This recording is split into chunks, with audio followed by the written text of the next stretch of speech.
चतुर्दश पाठ 14वां पाठ का विचार कर रहे थे हम। और चतुर्दश पाठ में ईदम और आदस के नपुंसकलिंग के रूप बोलना था। है नपुंसकलिंग, तो इसमें ईदम का क्या बनेगा? अवशेषम पुंवत। इसी प्रकार आदस का क्या बनेगा? आदह अमु अमुनी, आदह अमु अमुनी। और तृतीया से तो पुल्लिंगवती है, उसमें कोई कठिन नहीं। अमुना अमुभ्याम अमिभिः, अमुस्मय अमुभ्याम अमिभ्यः, अमुस्मात् अमुभ्याम अमिभ्यः, अमुस्य अमुयोः अमीशाम, अमुस्मिन् अमुयोः अमीषु। संबोधनम नास्ति, ऐसा आपको चलाना है। तो रूपों पर आप थोड़ा थोड़ा जोर देते जाइए। आरंभ में थोड़ा सा कठिन जाता ही है, क्योंकि पहली बार जिस गांव में आप जाते हैं घूमने के लिए तो आठपटा सा लगता है नहीं। एक गली से दूसरी गली में जाए तो आप सोचेगा अरे यार कहाँ आए पता नहीं, आए कहीं नहीं, वही पीछे घर है आपका। लेकिन आदमी क्या होता है, हड़बड़ा जाता है। तो इसमें भी ऐसा लगता है कि यार ये बहुत कठिन जा रहा है, इतने रूप कैसे याद करें? ये तो पहाड़ की तरह हो गया, मेरा दिमाग तो डिब्बी की तरह, ये कैसा बैठेगा? उसमें बैठ जाएगा, क्योंकि दिमाग में कितना बैठता है मालूम है आपको? इसमें कई करोड़ों मेमोरियाँ बैठ सकती है। हाँ, जितना हम बिठाना चाहेंगे उतना बैठ जाता है। हैंग ओवर भी नहीं हो पाएगा, ऐसा स्लोली दिमाग चलता है। ठंडा हाँ, गर्म नहीं होता, उसको यूज़ करना नहीं आया तो इसलिए गर्म तो हो ही जाएगा। दिमाग ठंडा जितना रहेगा उतना ज़्यादा बैठेगा, और गर्म हो जाएगा तो फिर फटने की संभावना तो रहेगी। चलो देखिए, संक्षिप्त रूप लगाकर निंद आदि के भवतीवत दसोलकार के रूप चलाना था। निंदती आदि आप चला लेंगे। सोचती, आह्वयति, तरति, ध्यायति, अभिलषति, जीवति, अवखनति। षष्ठी कब होती है? दो वस्तु का जब आपको संबंध बताना है तब षष्ठी का प्रयोग होता है। उदाहरण क्या दिया था इसमें? गंगायाः जलम, गंगा का जल, या रामस्य लवकुशौ स्तः, राम के लवकुश दो पुत्र है। तो यहाँ पर केवल संबंध बताया जाता है, क्रिया के साथ कोई संबंध नहीं रहता इसमें। जैसे एग्जाम्पल, रामः ग्रामं गच्छति। अब यहाँ पर क्या है? राम गांव को जाता है, तो क्रिया राम से उत्पन्न हो रही। कौन सी क्रिया उत्पन्न हो रही? जाना, गमन क्रिया उत्पन्न हो रही है। रामः चंद्रम पश्यति, राम चंद्र को देख रहा है। तो क्रिया देखना रूप क्रिया में चंद्र भी क्या बन रहा है? सहायक बन रहा है। इसलिए वो क्रिया जनकत्वम कारकत्वम ये लक्षण उसमें आता है। कारक किसको कहते हैं? जो क्रिया को उत्पन्न करता है। तो ये कर्ता, कर्म, करण, संप्रदान, आपादान और अधिकरण, ये परंपरा से अथवा साक्षात क्रिया के उत्पादक बन जाते हैं। क्रिया को प्रकट करते हैं, क्रिया को उत्पन्न करते हैं। कर्ता, कर्म, करण, संप्रदान, आपादान, अधिकरण। किंतु संबंध ऐसा नहीं होता है। रामेण घटः क्रियते, कर्मणिवाच्य सेंटेंस ले रहे, राम के द्वारा घट बनाया जाता है।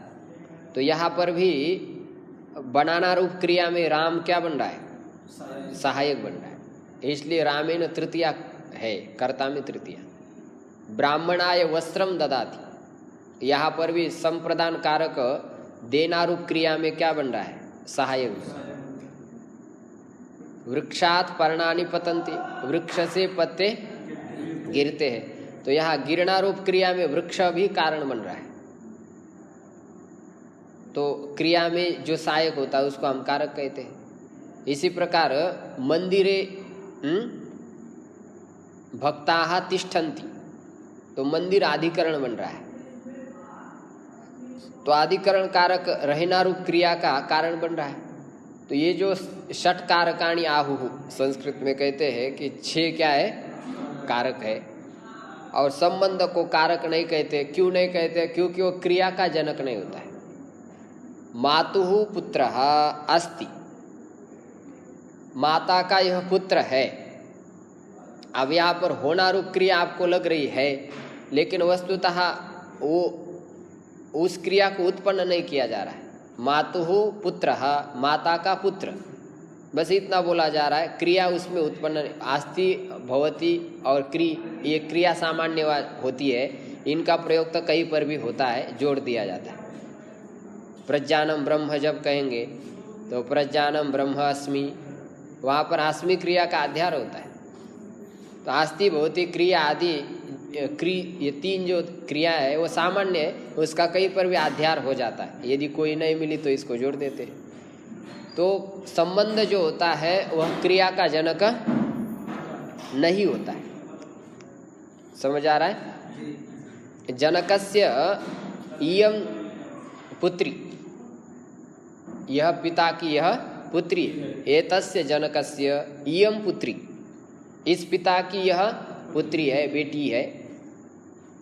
तो यहाँ पर कोई क्रिया उत्पन्न नहीं होती, केवल संबंध बताए। इस पिता की, एतस्य पितुः एतस्य जनकस्य इयं पुत्री, इस पिता की यह पुत्री है। कवि कालिदासस्य रघुवंशम अस्ति, यहाँ पर केवल संबंध बताया जा रहा है। कवि कालिदास का यह रघुवंशम काव्यम अस्ति, ऐसा होता है। माघस्य शिशुपाल वधम अस्ति, माघ का शिशुपाल वध है। तो यहाँ पर षष्ठी जो विभक्ति है वो केवल संबंध को बता रही, क्रिया में इसका कोई हाथ नहीं रहता है, इसलिए इसको कारक नहीं कहते। तो कार्य क्रिया को उत्पन्न न करने के कारण ही इसको कारक नहीं कहते। यदि क्रिया को कोई साक्षात अथवा परंपरा से उत्पन्न करता है तो उसको ही हम क्या कहते हैं? कारक कहते हैं। क्रियाम निर्वर्तयति संपादयति इति कारक, ये कारक की व्याख्या आप ध्यान रखें। क्या बोला? क्रियाम निर्वर्तयति संपादयति इति कारकम, क्रिया को जो उत्पन्न करता है, निष्पादन करता है, उसको कारक कहते हैं। तो संबंध क्रिया को उत्पन्न नहीं करता है। देखिए आगे, उसका क्रिया से साक्षात संबंध नहीं है। जो दो या अधिक शब्दों का केवल संबंध बताती है षष्ठी, तो उस षष्ठी का उस क्रिया के साथ कोई संबंध नहीं रहता, साक्षात संबंध नहीं है। अतः संस्कृत में षष्ठी को कारक नहीं कहते। उसको कारक करने का व्यवहार वैयाकरणों के बीच में नहीं होता है। देखो, वैयाकरण किसको कहते मालूम है? व्याकरण अलग है और वैयाकरण अलग है। व्याकरण का अर्थ तो होता है व्युत्पाद्यन्ते शब्दान अनेन इति व्याकरण, जिसके द्वारा शब्द का शुद्धि अशुद्धि का निर्णय किया जाता है, उसको व्याकरण कहते हैं। और उस व्याकरण को जो पढ़ता है उसको क्या कहते हैं? वैयाकरण कहते हैं। व्याकरण को जो जानता है, पढ़ता है, पढ़ाता है, उसको क्या कहते हैं? वैयाकरण। जैसे जो तर्क संग्रह को पढ़ता है उसको क्या कहेंगे? तार्किक कहेंगे। जो न्याय को पढ़ता है उसको क्या कहते हैं? जो वेदांत पढ़ता है उसको क्या कहेंगे? बस ऐसा ही। तो वैयाकरण शब्द ऐसा कोई डिफिकल्ट नहीं, कठिन नहीं। वैयाकरण मतलब क्या है? जो व्याकरण को जानता है। हाँ, नहीं तो खाली उपाधि ले लिया वैयाकरणाचार्य, वो वैयाकरण नहीं। जो व्याकरण को जानता, पढ़ता है, जानता है, समझता है, पढ़ाता है, पढ़वाता भी है। और जो व्याकरणाचार्य तो वो शास्त्र के आचार्य ऐसा कहा जाता है, वो भी प्रयोग किया जाता है।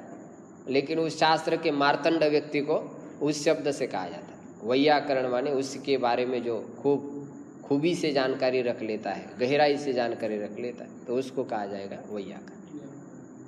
हाँ, तो व्याकरणाचार्य वो शास्त्र के आचार्य, उसका भी प्रयोग किया जाए, लेकिन विशेष उसी शब्द के लिए, उसी शास्त्र के जानने के कारण इस शब्द का प्रयोग उसके लिए किया था, वैयाकरण। समझ आया?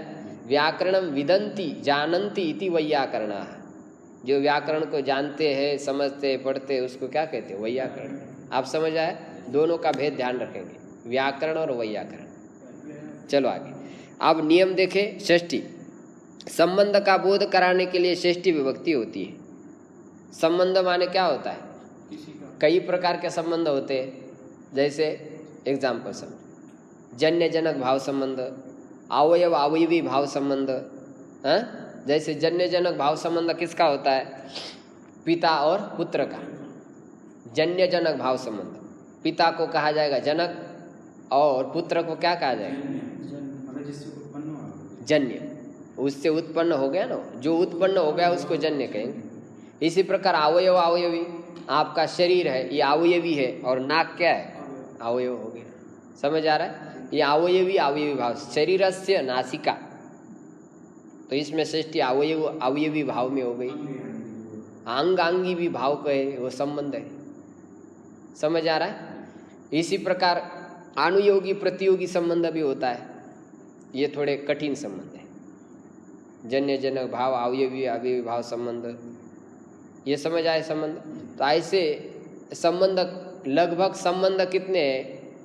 षष्ठी के लगभग 108 अर्थ होते हैं। 101 तो महाभारत में कहे। कितने अर्थ? 101। 101 अर्थ में षष्ठी का प्रयोग होता है। अब कौन से अर्थ है वो आप महाभारत से समझेंगे, आप थोड़े कुछ समझेंगे यहाँ से। हैं? देखो, संबंध का बोध कराने के लिए षष्ठी विभक्ति होती है। जैसे गंगा यहाँ जलम, जैसे गंगा का रामस्य पुस्तकम, राम का, तो बस संबंध बताया जा रहा है। क्रिया यहाँ पर आस्ति आदि का अध्यार किया जा सकता है। देवदत्तस्य धनम, देवदत्त का रामायणस्य कथा, तो संबंध बताया जाए। का की के जब लगेगा तब आपको समझ लेना है कि यहाँ पर संबंध बताया जा रहा है।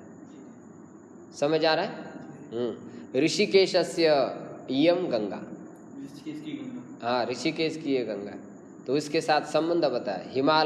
हिमालयस्य इयम औषधि, यह औषधि हिमालय की, ऐसा प्रयोग होगा कि नहीं? एतस्य विद्यालय से इमे छात्राः सन्ति, इस विद्यालय के यह छात्र है, तो वहाँ पर ये संबंध बताया जा रहा है। एतस्य विद्यालय से अयम आचार्यः, एतस्य विद्यालय से इयम आचार्य, इस विद्यालय के यह आचार्य है। अब यहाँ पर भी कुछ आचार्य भी होगी ना, अध्यापिका ऐसा बोला है। अध्यापिका अब बिना विवाहित होगी तो अध्यापिका बोलेंगे, और विवाहित होगी तो आचार्य बोले। आचार्य के संबंध से क्या बन जाएगी? आचार्य बन जाएगी। समझ में आ रहा है? तो ऐसा संबंध का प्रयोग हो जाएगा।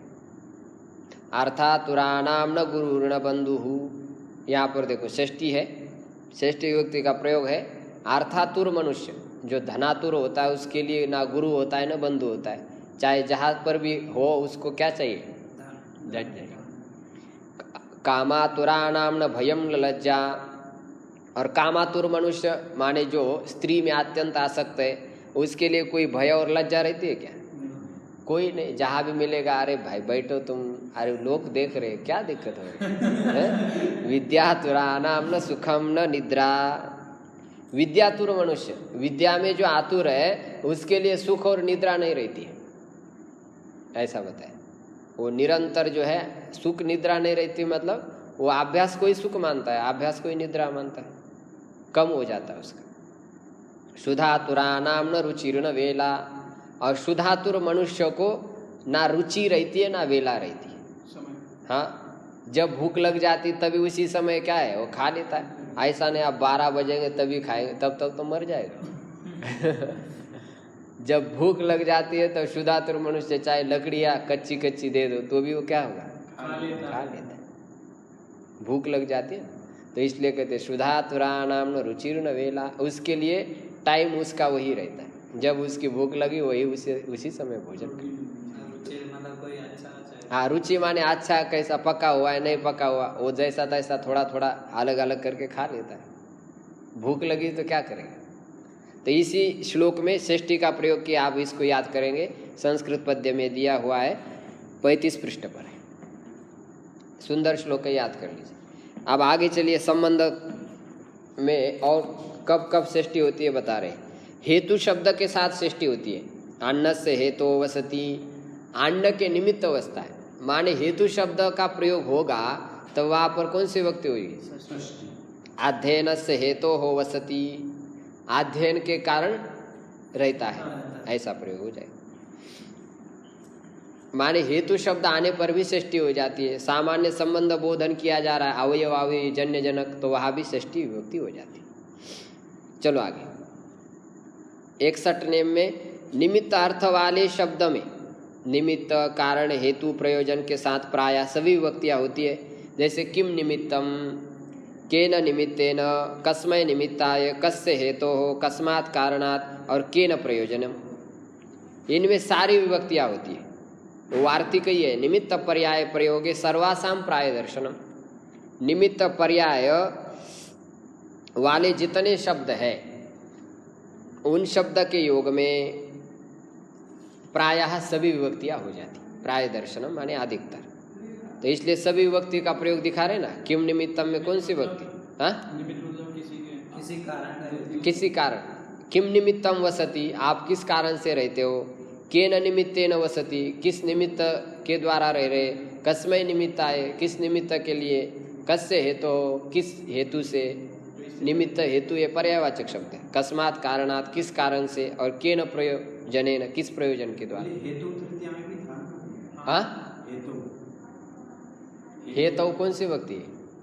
हेतु कारण, हाँ, कारण बोधक हेतु नहीं, हेतु के योग में तो तृतीया हो गया। जैसे अध्ययनेन वसति,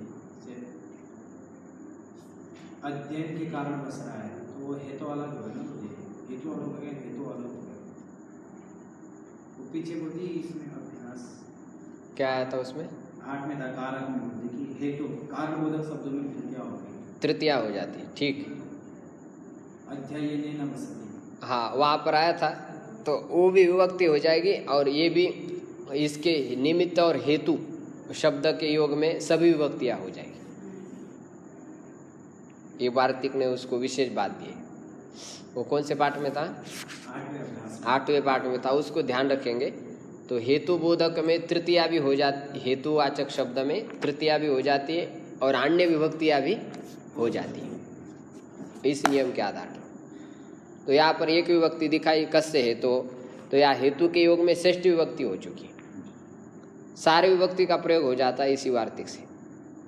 आगे देखिए, आदिगर्त दयेशाम कर्मणि, स्मरणार्थ की धातु के साथ कर्म में षष्ठी हो जाती है।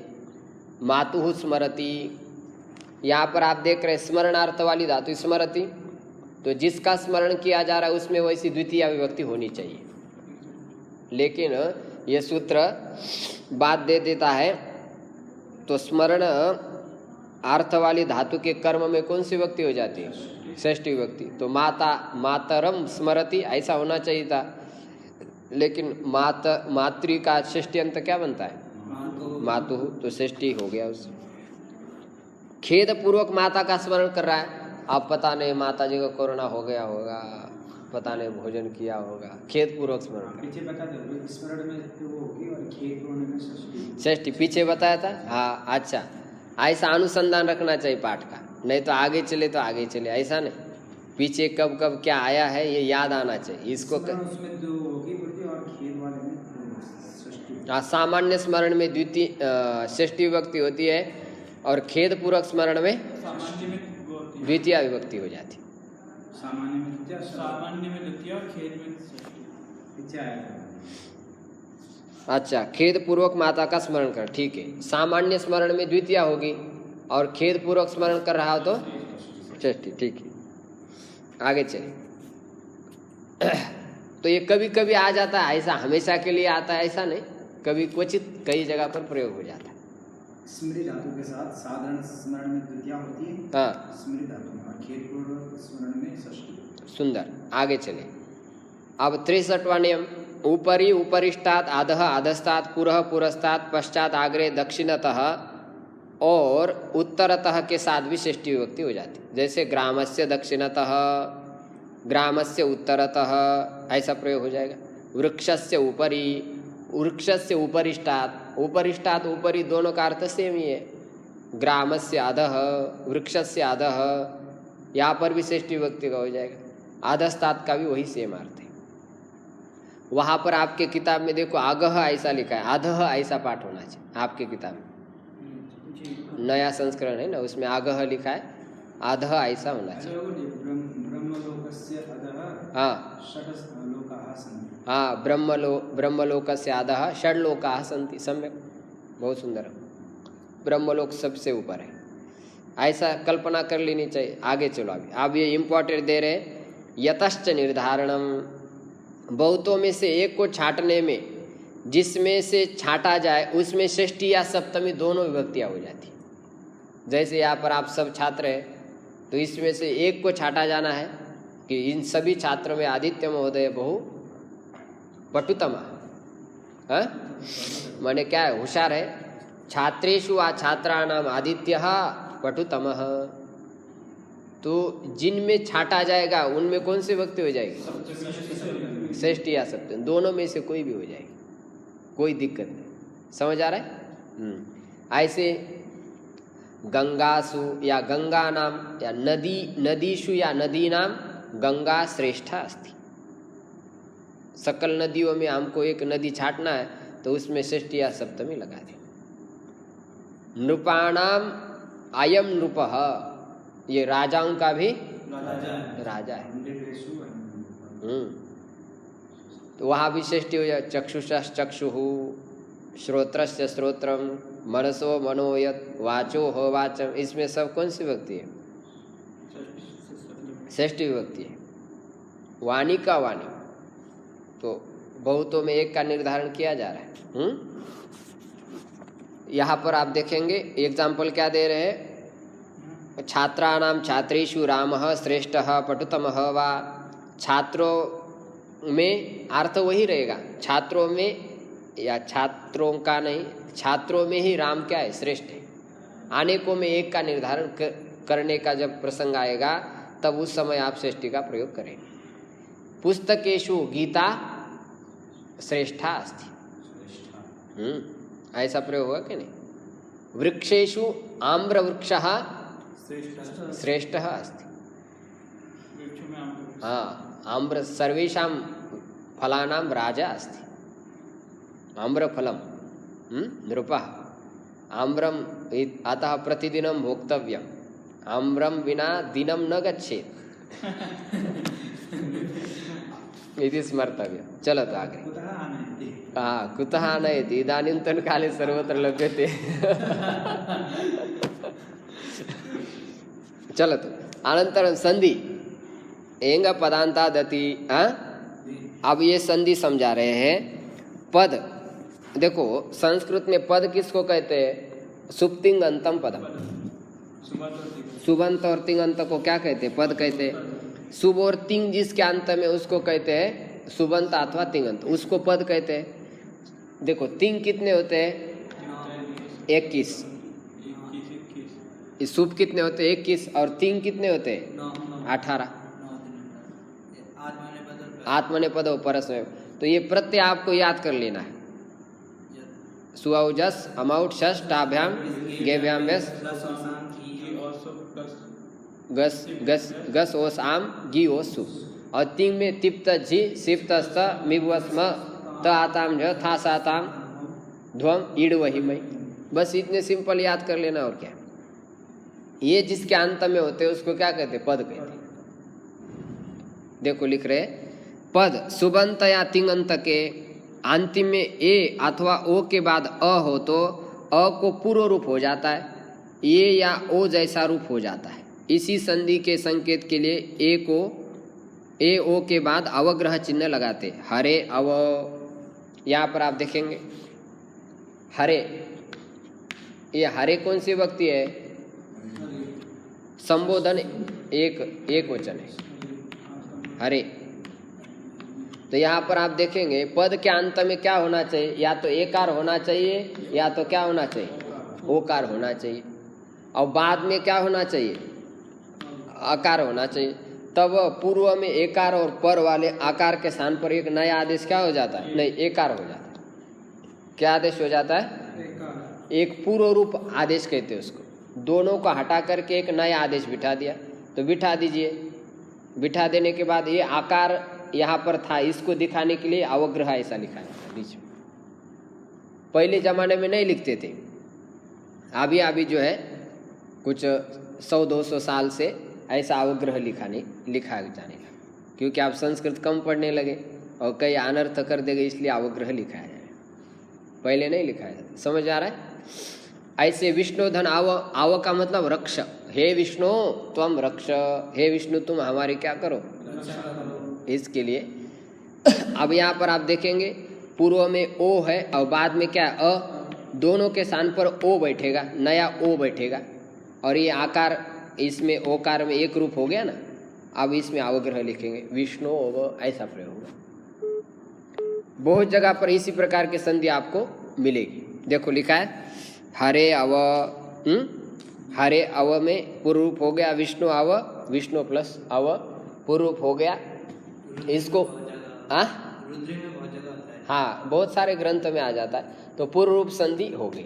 षष्ठी विभक्ति का सब अभ्यास हो गया, आप षष्ठी समझ गए हैं, संबंध में षष्ठी होती है, इसको आप विशेष ध्यान रखेंगे। तो आज यही रुक लेते, वाक्य आपने तैयार नहीं किए हैं तो कोई बात नहीं, आप कल कर लीजिए, धीरे धीरे जाएंगे, समझ करके जाएंगे। क्या है इसमें, समय भी अपना है, पाठ भी अपना है, गुरुजी भी अपने, किताब भी अपने, सब अपना है। और तो इसलिए जल्दी हड़बड़ी करने की कोई आवश्यकता हाँ, तो भी लेकिन थोड़ा सा शीघ्र शीघ्र करते रहे, नहीं तो बैठेंगे शांति से दही खा कर। ओम संगच्छध्वं संवदध्वं संवो मनांसि जानतां देवा भागं यथा पूर्वे संजानाना उपासते। ओम शांति शांति शांति।